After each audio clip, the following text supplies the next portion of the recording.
Hello, I'm the Flawless Wars, and welcome back to another Death Battle prediction video for the new Death Battle, which will be RWBY Rose versus Maka Albarn.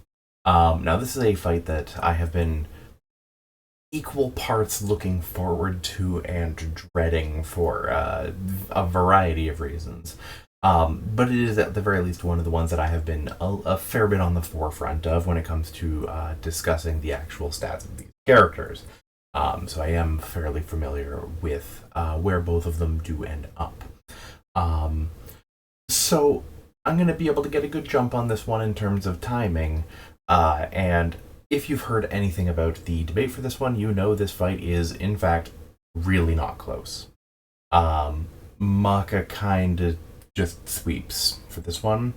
And I'm going to break down a fair bit of why. I'm going to go into some of the feats that some people attribute to RWBY that they probably shouldn't, and why they shouldn't, and what it is exactly that's giving Maka just this wild advantage. It's not just numbers, it's also that Maka is basically the last person that RWBY wants to actually fight. So first, let's just get the real quick numbers out of the way for where I put these characters in actuality.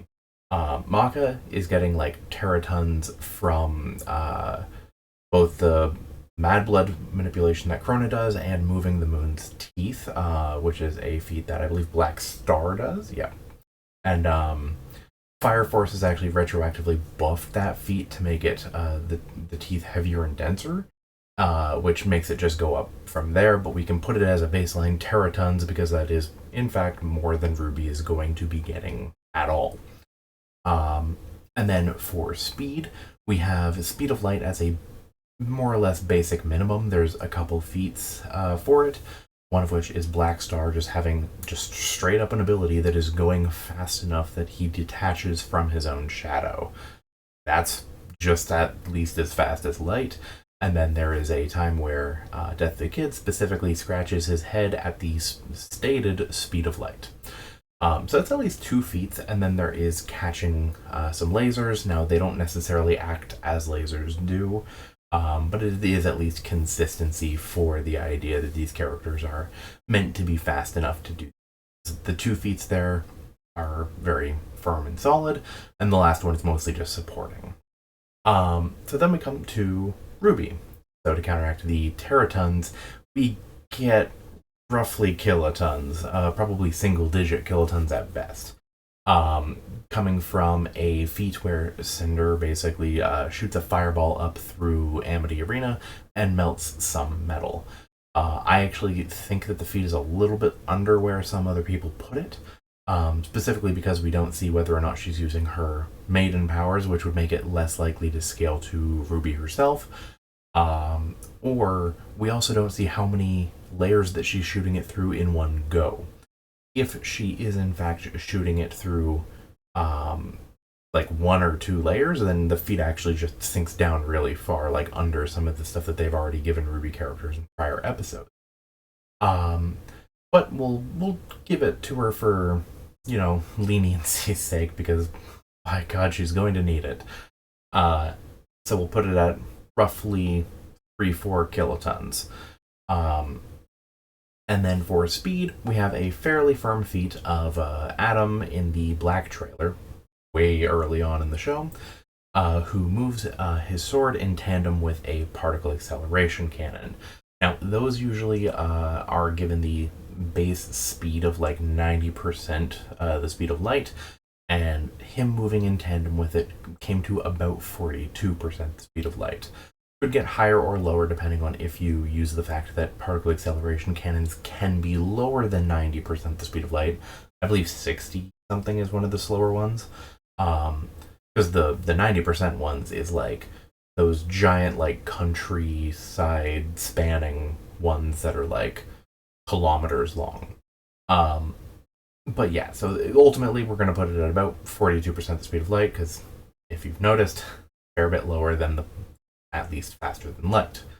Now, you might be thinking to yourself, hey, there was a bunch of like light feats and stuff like that in RWBY. Why don't any of those count? And I will actually go over them.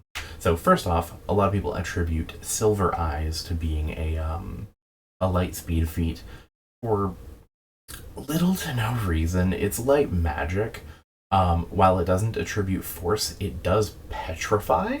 So it's clearly not natural light. Like, that's not what normal light does, as well as the fact that when it has manifested, it has done so through shapes that are not just light moving in straight lines, like when they come out as wings or a variety of different things. So ultimately, Silver Eyes are not a reliable method of getting light speed reactions.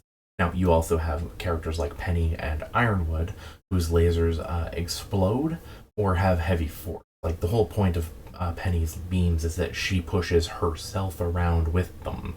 That is not a laser, or not a light-based one anyway. Now, there are guidebooks and such that say that she shoots like photons and stuff like that.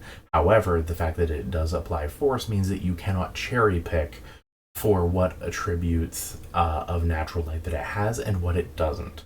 If it gives that force, it's not light, even if it is made of photons. And so that ends up basically wiping out pretty much all of the laser feats. There's one from the Justice League movie, but the beam actually comes down as RWBY dodges it and then retracts. So I don't think a laser pulling back makes it applicable. Also, it bounces off of a wooden handle, because in that movie, RWBY, for a good chunk of it, is using like a scythe that has like a wooden handle. So light bouncing off wood does not sound like a reasonable lasers.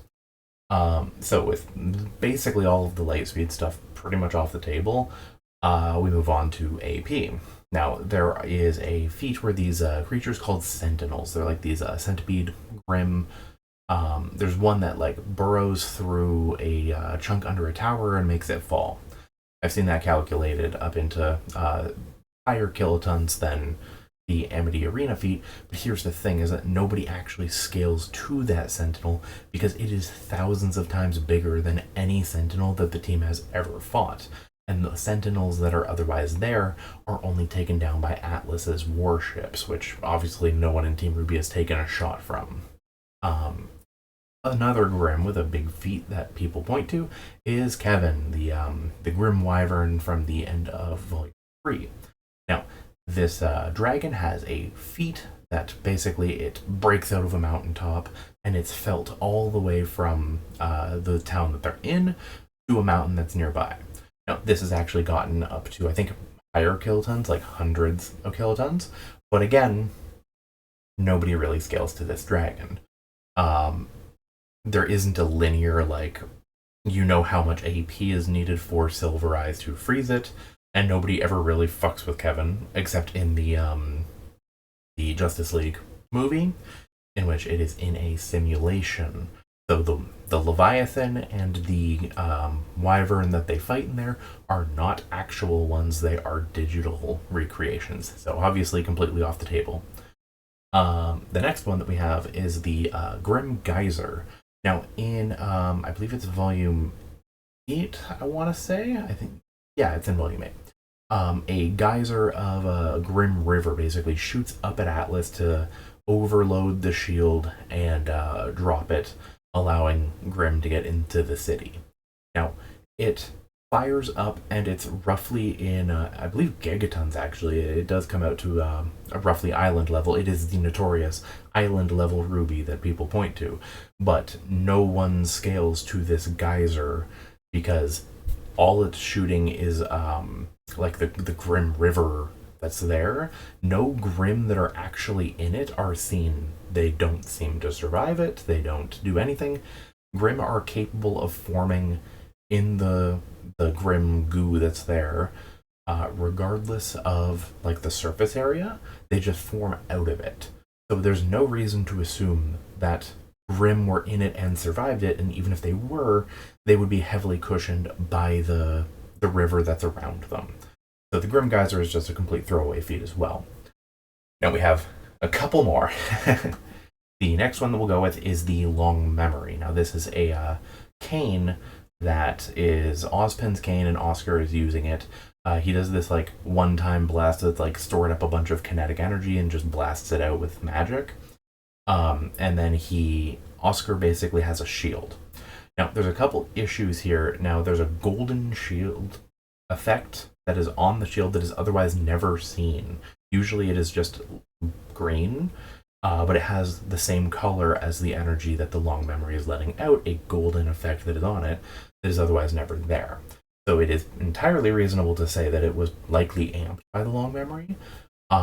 You also have the point that the blast that happens, it goes out in the opposite direction first and then spreads around to encompass everything else, which means that you can't really calculate surface area for a blast that you don't know how much is being loosed forward and then spreading back around. It's not really calculable, and it would probably fall off just wildly hard.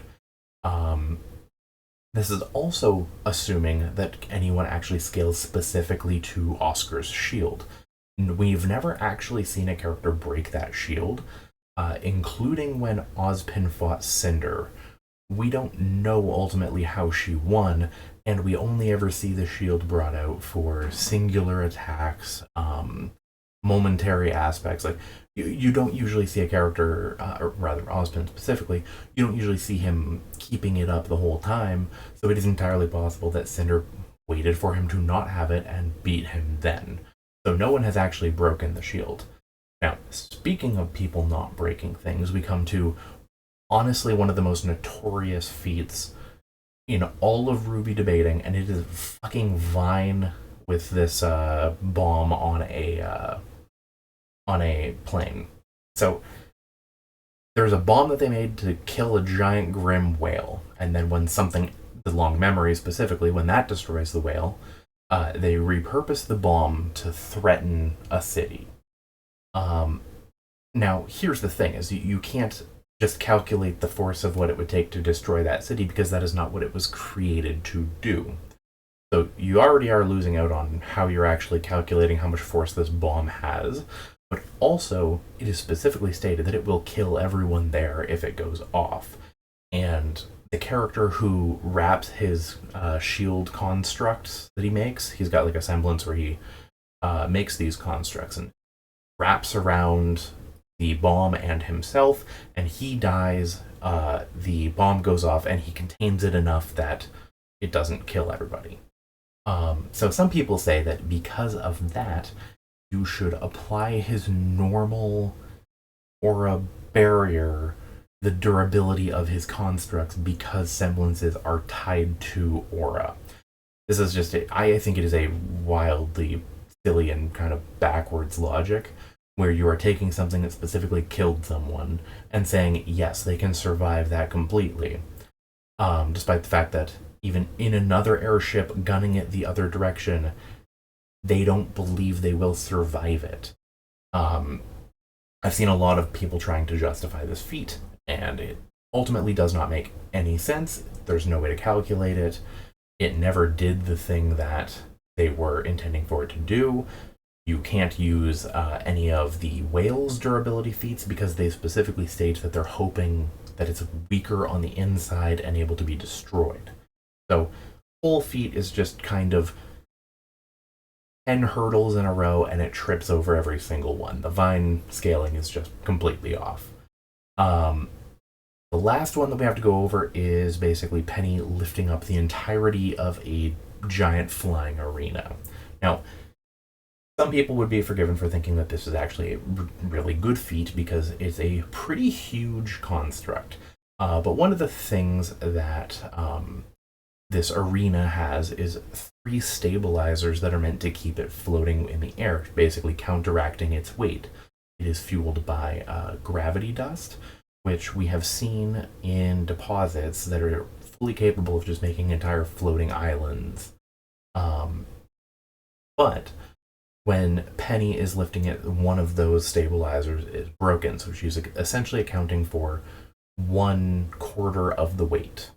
Potentially. We don't know because the gravity dust itself doesn't need to be feeding into a machine in order to be active. We've seen just raw gravity dust able to counteract weight. So already we're in a nebulous spot. The other issue is that people tend to disagree on how far Penny managed to push this arena.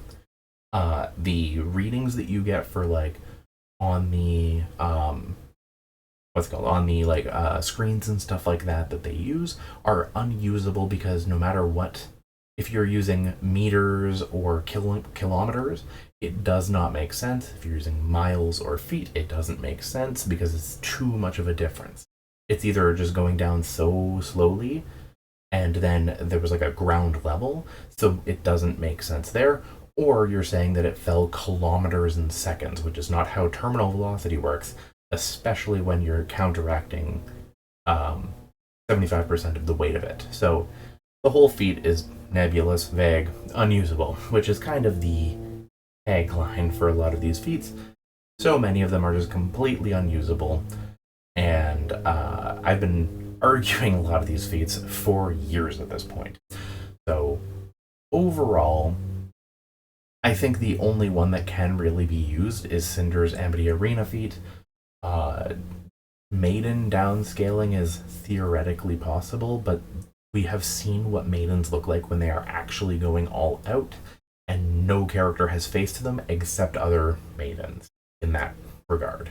So I don't even think that like downscaling is ultimately that doable there, except by a significant degree.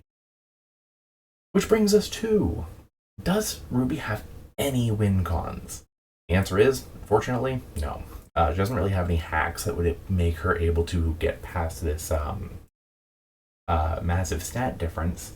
And when you actually look at who has the best ways of countering the other's kit, it's Maka. Maka actually has some interesting ways to get by anything that RWBY can really do. The first one, she can incite madness in RWBY and just make her take herself out. That is something that RWBY canonically did in the series. So she is susceptible to that strategy, and theoretically speaking, Maka doesn't need to lift a finger to make it happen. Just the resonance that she puts out. And one of the other things that she can do is an ability called Soul Adiago. Now what this does is it basically puts her onto a wavelength where she essentially finds the wavelength of someone else's soul and then turns off any of their soul-based abilities. Now, if you know anything about RWBY, you know that is basically all of RWBY's kit. So, that takes out her semblance, takes out her aura, it makes her melee attacks not hit as hard because characters will passively add their aura onto their attack. And it defends their equipment and makes it so it can't be destroyed. So basically everything is now vulnerable, and it basically leaves RWBY just with her scythe and elemental rounds. That's kind of it. You might argue that they can include the Arrowfell, I believe it's called. There's a game that came out, and there's a couple items in it that like restore aura. I don't really think they're canon, because you would think that rings that revive you when you die or potions that restore your aura would be in significantly higher use in a series like this if they were actually canon. But even if you do grant her that, I would actually argue that it wouldn't even help because Soul Adiago doesn't drain aura, it just makes you unable to use it. So regardless of how much she actually has left, she's not really doing anything. And the power difference means that the ring that revives you isn't going to have anything to revive because RWBY's going to get turned into a fine red mist by the single thing that hits her. So you might be thinking to yourself, wait, how does she not have any win cons? What about Silver Eyes? Now, Silver Eyes is a very specific ability. Now, what it does is it basically takes any Grim that are present and will attempt to petrify them. And the strength of that Grim means how long it's petrified for. And ultimately, it requires Grim to be present to even activate. So not only is Silver Eyes not a win con because it wouldn't affect Black Blood, because Black Blood is specifically something that interacts with the soul. It is the anti-Grim. Grim do not have souls, has been pointed out several times, and they embody the God of Darkness's power. Black blood embodies madness and interacts with the soul. So I don't think that they're actually comparable. They just look slightly similar. So they would not affect her, and Ruby can't even activate it because Grim need to be present in order to do so. So it's not only not a win condition, it is actively something that she can't use in the fight, and it might even be a detriment if she sees the black blood and tries to use it because she would not be able to. So it might leave an opening for Maka to get her. Which is basically kind of, that's it. There's just not really too much else to go into with it. This is probably the most in-depth that I've gone for a prediction in a long time, because I've been going at this debate for a fair while. And it's going to be good to finally get past and done, leave it behind. But I am excited for what we get. We are probably going to be getting a 3D one, because I believe Devil Artemis is back on this one. And I will see you guys for when it comes out. Thank you so much, and have yourself a good one.